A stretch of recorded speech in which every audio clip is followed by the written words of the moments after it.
Alright, India Mirror on Kamchatka for the Spring Championships, round of 64. This is the first game in a best-of-3 series between Bart331 and GiveUAnxiety. Both players fairly good at the game. I think Bart, well, currently rated as a first lieutenant, but I'm fairly certain is better than that. I recognize the name from somewhere. Am I right?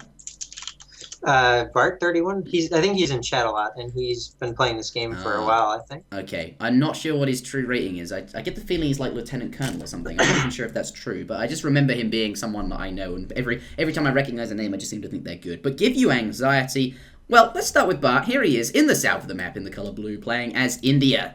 Starting with 1, 2, 3, 4 wood crates, which is, I believe you can get one more sometimes. Is that correct? Yeah, that's correct, isn't it?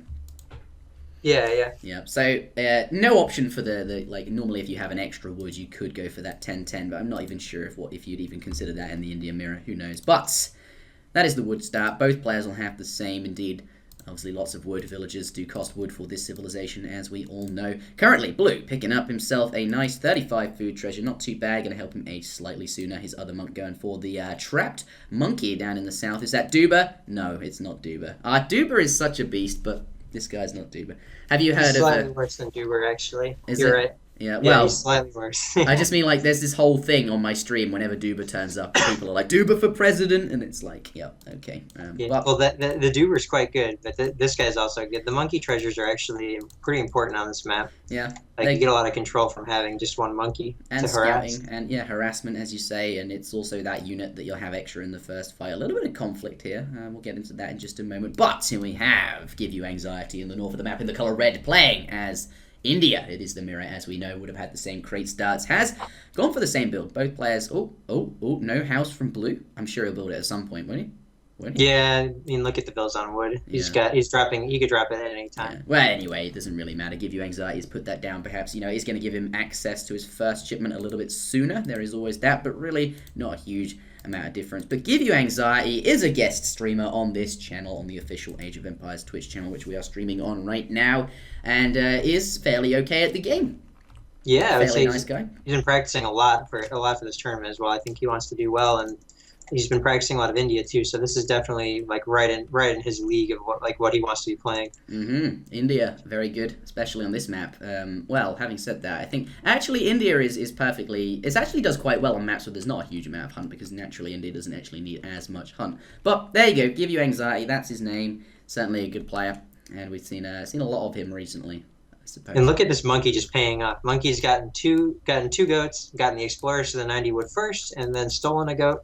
And he's getting a fourth goat. Stolen a goat. So that monkey has converted into 90 wood and 4 goats. Like that's an insane treasure. Yeah. Wow. Okay. But I'm not quite sure how this works. How does a monkey walk past a goat and then tell the goat and compel the goat to go back towards the town center of the player it is allied to? I mean, monkeys are pretty smart. I mean, you can't be discounting a monkey. He's even got like a blue little collar on and everything. But then in AoE 2, where you're scouting with sheep, it's just like, okay, alright, this makes sense. The war dog. Sheep scout makes no sense at all. Yeah, Spanish war dog also scouting. I've always found that rather strange. Yeah, it seems slightly wrong. Anyway, it's the India Mirror. What do you think? I think... Oh, contesting over... No, it's not. And the goat is stolen, but only one Vil for Bart. Is he going to stop it? No, he didn't see it. That's very fortunate. That aggro could have been blocked for sure. Yeah. And he's got an earlier age of time than GiveUAnxiety, even though I felt like Anxiety had better treasure. Or actually, he didn't. Never mind. I forgot. Bart's the one who got the better treasures, and that's why he's up way sooner, I think. Yeah, but... Yeah. The forward aggro, though, for Blue. Yeah, that's nice. That's what he gets for getting the better treasures, right? He can drop his wonder. I think we had this discussion before. Drop his wonder with 1 Vil versus dropping it in base with 4, and you just feel much better doing the 1 forward Vil for sure. Oh, a second Vil comes out though to help construct. I think it's because he's seen 4 on the other person's wonder, and so on Anxiety's wonder, and he wants to match it at least a little bit. Yeah. Okay. He wants to not slow down, because you can see Bart is the red player is quite quickly catching up in terms of age speed with the amount of Vils but he's paying a lot for it, right? 2 Vils of gather this whole time. Yeah, like you think about it, like a villager collects 100 food every 2 minutes, so 2 villagers, like you lose 100 food basically for this. Yeah. Or more actually. And you also have to remember all that chain. It builds on itself too, because then market techs become more challenging to get. That's true, yeah. And then if you don't get those, it sort of spirals out. Yeah, you're really quite observant with these things. I guess they don't call you H2O for nothing. Yeah, I spent a lot of time thinking about India. So Yeah. I do that actually, like especially like in the early days when I was playing this game and before I knew what was standard and what wasn't. I was like making my own builds up and stuff, and I'd go and like sit in the shower or the bath just thinking about like different things with differences. Oh, I could send this. And like, I don't know. This game has provoked so much thought out of me, and it's something that's going to stick with me for a long time. But both players up at pretty much the same time. What do you think we're going to see out of in the India mirror? booming, lots of booming. Whoever makes the least units right now is going to win because they're going to have more units later. And even just like the little things, like Bart got his market techs in the wrong order. Like he went, and they both got like they didn't quite do it optimally, but it's like these little things that are just going to add up, and we'll see who can have that smoother early game and then get a lot of units out later. And then because you really can't contest early game this giant aggro fort, so there's nothing else to do but to boom. Yeah, that's true. So stuff like foreign logging going to be coming out, and 600 wood, and all those big those big boomy ones. I'm glad that we're seeing a shift too in the meta, since like I've been playing all this Eco India, but what's happening when I first came back was a lot of like 10-10ing and making a lot of Sepoy and elephants and stuff. And now I really like the style that we're seeing now, which is like, you send 600 wood, get TP, consulate, just use the fact that you have this aggro fort to boom behind it. Yeah, that's true. Like pretty defensive building. It's like a giant. Well, it's got twice the HP of a barracks or a blockhouse or a tower or whatever you want to call it. Yeah. The area damage. It's pretty strong. That's true. But 600 wood coming out of both players. Pretty standard stuff so far. Going to use this to, of course, lay down the consulate and get some of the more expensive market upgrades. Possibly add in that first military building and indeed fund the housing and the production of houses. Of course, if you send 600 wood, it just means you don't have to collect 600 wood. And wood is the slowest gathering resource, collecting at 0.5 wood per second, I think.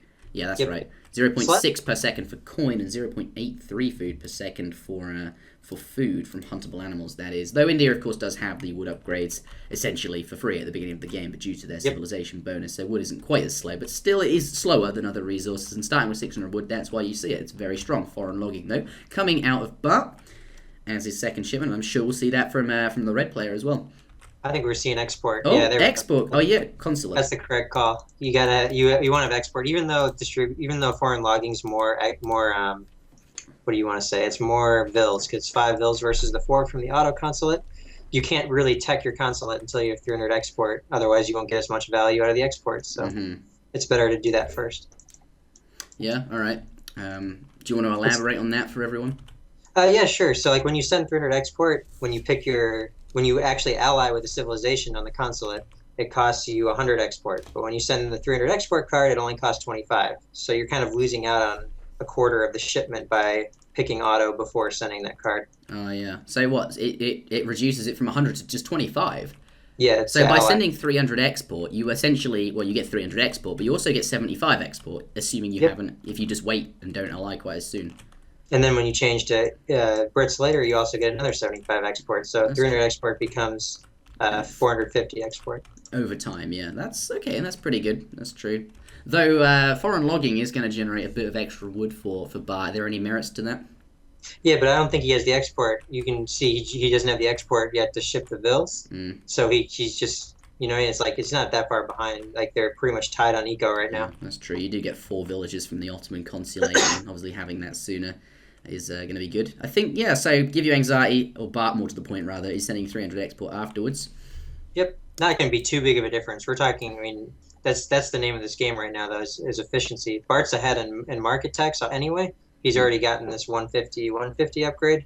So, and he's finishing out the last one now, so he's slightly ahead probably as far as eco goes, but it's super close, right? So yeah, I mean, GiveUAnxiety on 33 villages, but that's only because he's already received his Ottoman consulate villages, and Bart will receive his soon anyway. Though I am surprised at the lack of raiding. Though we do see Bart now going to come in. Is he going to get a villager? Oh, he spots it right away. GiveUAnxiety not going to be losing a villager today. Sees that on the minimap. Sends his units over there. Zambarak's now going to pursue the Sours. That's the word I was looking for.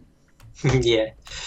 Sours are very fast though too, so they're able to get out of there. And looks like Bart's actually building more Sours, which is a deviation from the standard. Usually you want to get your Zams up, but you can also try for some of these earlier timings where you just kind of surprise them with the camels in the beginning before they can get enough Zams out. Looks like Anxiety though in a great position. He's already got 8 Zams out, and he's kind of aware that that can happen to him, and so he's not going to fall into that trap. Yeah, he's looking good. Military-wise, Bart is ahead. Yes, he is. He's up by about 12 units, and I think that's from his better aggro timing and better market text just slowly starting to pay off here.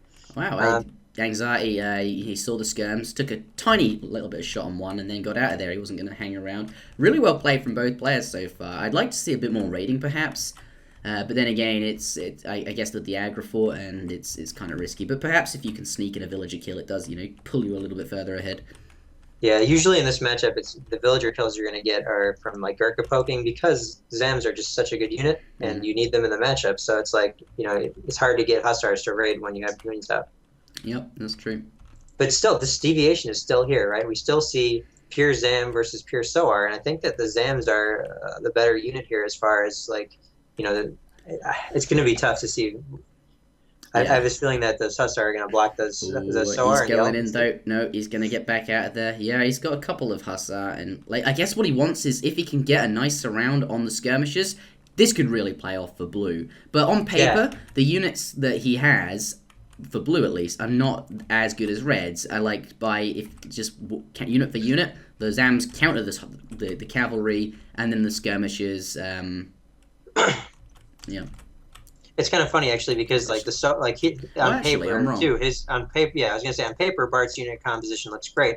The problem is if anything blocks the Soar, like even a couple other Soar, the 3 Gardeners or anything, since the Soar is such a hard countering unit, they won't do any damage, and the Zams will just melt them. Mm-hmm. So in practice, you actually just want to have a couple of cav just to body block the other person's cav. Yeah, I was wrong when I was saying though. Actually, their units are okay. Yeah, I didn't hear what you were saying because I was thinking through what I said, but I was mentioning something about like the Zambrax will counter the cavalry, but then having said that, the skirmishers counter the anyway. Yeah, what it will hit if you look at that's what I was saying. I was kind of responding to that. Is that like Soar beat the Gurkha and Gurkha beat the Zams, and it's like your Gurkha don't really have a counter in the situation, but it just doesn't work out that way in the actual game, which we'll see it soon. Yeah. We'll see if it'll work out or not. Very passive. Like, they don't want to commit just yet, and both identical in shipment order, with the exception of that flipping of the 2 eco cards. This could actually be exactly what you were talking about. Like, he might get a position. Skirmishers out of position. Here come the Zambrex. They're going to get in. They're going to get a nice surround, perhaps. Nope. He's fine. He's fine. Up against the water, though. He's not going to be able to get us around there. And now these Sours aren't going to be able to do damage to the things they actually want to do, which is the Gurkha. Those things are just going to sit there in the back, dealing a lot of damage. Going to be focusing down the Blue's Gurkha. All this time, though, Blue's going to be using his Gurkha, getting that ×2 damage multiplier out against the, against the Zambrex. He just has him outmasked. This is not but even though he was outmasked, he still did pretty well there. Yeah, I think the issue was he was using his Zambrex to block the Sours from getting up to the skirmishers or the Gurkha, whatever you want to call them. And Sours are really good at range, but they're not meant for body blocking in the same way that you block with pikes. You build a wall and you can't get through the wall. Cavalry are really good against everything that they do damage to. They don't have any multipliers. Well, these particular ones do. They're good against infantry. But Hussars don't have any multipliers. They just do good damage versus everything they deal damage to and are weak to, obviously, ranged cavalry. But if you're dealing damage to the ranged cavalry, that's perfectly fine. But normally they kite you. And actually, as a direct result of that, managing to get a favourable exchange. Yep, and you just didn't have quite enough cav. You got to have just enough cav and get just the right position so that way your cav are fighting their cav, and then not having Zams is a major problem. But like you said, the Zams just got exposed there, and they died too fast. And now, Bart's in a commanding position. He's able to send an upgrade card. He sent Desert Terror, whereas Anxiety's gone with 5 Sepoy just to try to stay alive here. And he's got map control of his aggro. He didn't even use his elephants or his 2 Sepoy in the exchange, so he still has those super tanky elephants for the next fight. He's just in a really commanding position right now after that fight. Wow, Desert Terror is so good. Down by by 3 vills somehow, but that's probably just from a little bit of idle TC from getting out this huge mass. But it's really not a game-changing number of vills when you have this type of No, military you've got advantage. 40 military unit population advantage plus an upgrade behind that. Yeah. And the elephants too. They don't even take out pop. No, they don't, and they're good. Wow, and these villages are really quite far away, and I don't think Red has the the population to actually fight them. Yeah, I think he's just realizing right now that he's done. Wow, and it's just down to unit selection in this game. Yeah, I think it's just it really it was down to the macro. I mean, I think if we look at the military pop graph and that one fight afterwards, we're going to see Bart had a pretty big advantage and reinforced it better. Yeah. Just solid macro from Bart this game. I guess like he went was it Zambrex Gurkha, which is a really solid composition, but in this matchup, GG, there it is. Bart takes the first game. Yes, yeah, see, check out the graph for military population during the key fight. So Bart had like a 33% advantage over GiveUAnxiety, like 80 versus 60. It's a pretty big difference. Bart didn't actually send auto bills. He just made Hussar out of it. Gardeners. For the push. Yeah, I wonder if he made 2 sets of gardeners. But no, he couldn't have afforded that. I don't know what he did. Maybe he got the second batch of gardeners out later. But yeah, I mean that he was a little bit behind because of that, I guess. But he had macroed better up until then anyway, though. So he had 20 more population. Mm-hmm. All right, I'm going to end the recording for this one. Thank you very much for watching, and we'll go into game number 2 in just a moment.